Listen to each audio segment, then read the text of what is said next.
वक्रतुण्डमहाकाय कोटिसूर्यसमप्रभ निर्विघ्नं कुरु मे देव सर्वकार्येषु सर्वदा। श्रीगणेशाय नमः।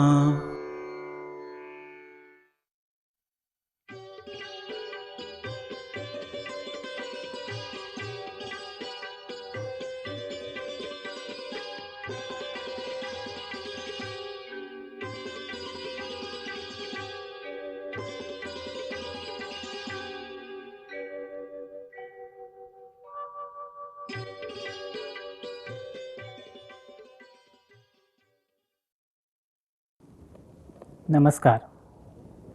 इस सत्संग में आपका हार्दिक स्वागत है।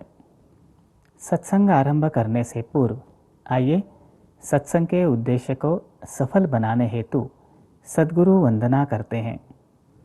हमारे आस्था केंद्र जो भी हैं उन्हें मन ही मन प्रणाम करते हैं और इस श्लोक को दोहराते हैं। गुरुर्ब्रह्मा गुरुर्विष्णुर् गुरुर्देवो महेश्वरः गुरुः साक्षात् परब्रह्म तस्मै श्री गुरवे नमः।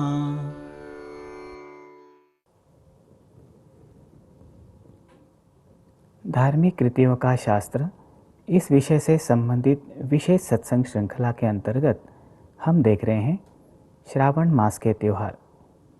पिछले सत्संग में हमने श्रावण मास में आने वाले प्रथम त्यौहार नाग पंचमी के संदर्भ में जानकारी प्राप्त की। इस सत्संग में हम देखेंगे श्रावण मास के अन्य त्यौहार, एक रक्षाबंधन और दूसरा नारियल पूर्णिमा। तो आइए सर्वप्रथम देखते हैं श्रावण मास के नाग पंचमी के उपरांत आने वाला त्यौहार रक्षाबंधन। रक्षाबंधन अर्थात राखी का त्यौहार। यह भाई बहन का त्यौहार है। यह त्यौहार श्रावण पूर्णिमा के दिन मनाया जाता है।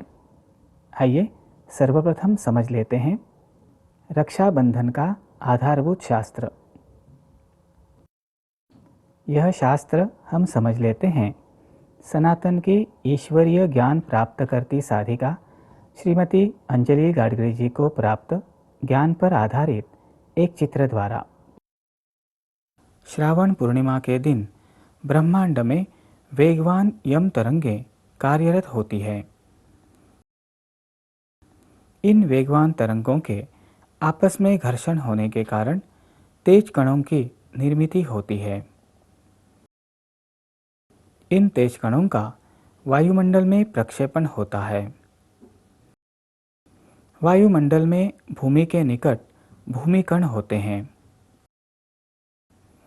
तेज कणों का भूमि कणों से संयोग होने के कारण उन्हें जड़त्व प्राप्त होता है और वे भूमि पर आच्छादन बनाते हैं। इसी को रक्षा कहते हैं। पाताल के बलि राजा इस रक्षा से प्रक्षेपित रजतम तरंगों का उपयोग अनिष्ट शक्तियों के पोषण हेतु करते हैं। इसलिए भूमि का आवाहन कर उसकी सहायता से बलि राजा की इस कृति पर बंधन लाने के प्रतीक स्वरूप स्त्री पुरुष को राखी बांधती है, अर्थात रक्षारूपी कणों को नियंत्रित करने तथा वायुमंडल की रक्षा के लिए आवाहन करती है। श्रावण पूर्णिमा के दिन पाताल के राजा बलि को देवी लक्ष्मी ने राखी बांधकर नारायण को अर्थात प्रभु को मुक्त करवाया।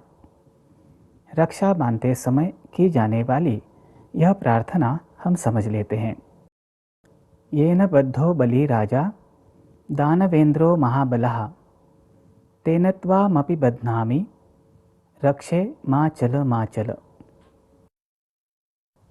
इसका अर्थ है महाबली एवं दानवेंद्र बलि राजा जिससे बद्ध हुआ उस रक्षा से मैं तुम्हें भी बांधती हूँ।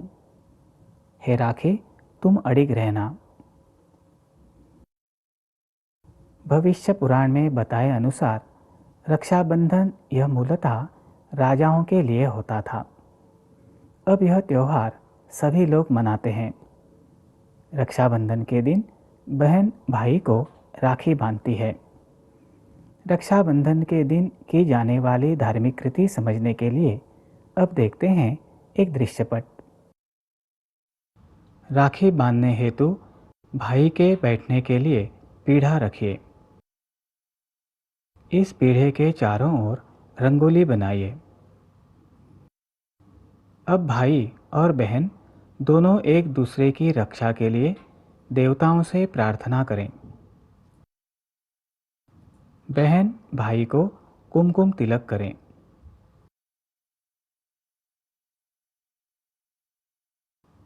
बहन भाई की दाईं कलाई पर राखी बांधे।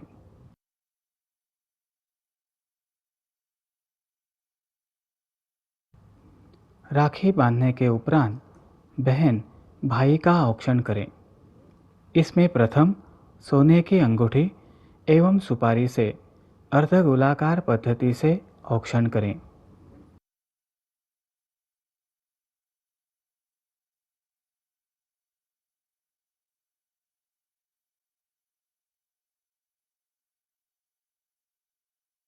और उसके उपरांत घी के निरांजन से भाई की अर्धगोलाकार पद्धति से 3 बार आरती उतारें।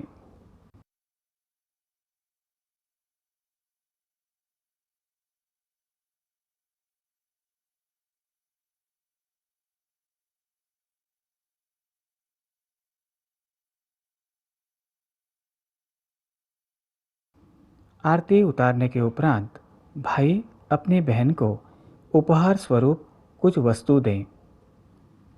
बहन उपहार स्वीकार कर अपने भाई का सम्मान करें। रक्षाबंधन के दिन बहन अपने भाई को किस प्रकार राखी बांधती है, यह हमने देखा। यहाँ भाई की कलाई पर बांधने के लिए राखी किस प्रकार की हो, यह समझ लेना आवश्यक हो जाता है। तो आइए समझ लेते हैं राखी के बारे में। पुरातन काल में अक्षत अर्थात चावल के कुछ दाने श्वेत वस्त्र में लपेटकर रेशमी धागे से राखी के रूप में बांधे जाते थे। वर्तमान स्थिति में हाट में अर्थात मार्केट में रक्षाबंधन के लिए विभिन्न प्रकार की राखियां मिलती हैं, परंतु उनमें से अधिकांश राखियां दिखावटी होती हैं, वे सात्विक नहीं होती। आइए देखते हैं हिंदू जनजागृति समिति की कुमारी प्रियंका लोटलीकर जी द्वारा चित्रित दिखावटी राखी का परिणाम दर्शाने वाला सूक्ष्म चित्र। राखी बनाने के लिए उपयोग में लाई विभिन्न रंग बिरंगी एवं चमकीली वस्तुओं के कारण राखी में मायावी वलय निर्माण होता है। ऐसी राखी बांधने पर व्यक्ति के देह में मायावी तरंगें संचारित होती है। तमोगुणी काली शक्ति का स्रोत राखी में आकृष्ट होता है। व्यक्ति के देह में तमोगुण युक्त तरंगें संचारित होती हैं। इस कारण उस व्यक्ति के हाथों होने वाली प्रत्येक कृति में ये तमोगुणी स्पंदन आते हैं। राखी बांधने वाली स्त्री के देह में भी तमोगुणी तरंगें संचारित होती है। वातावरण में तमोगुणी मायावी कण संचारित होते हैं।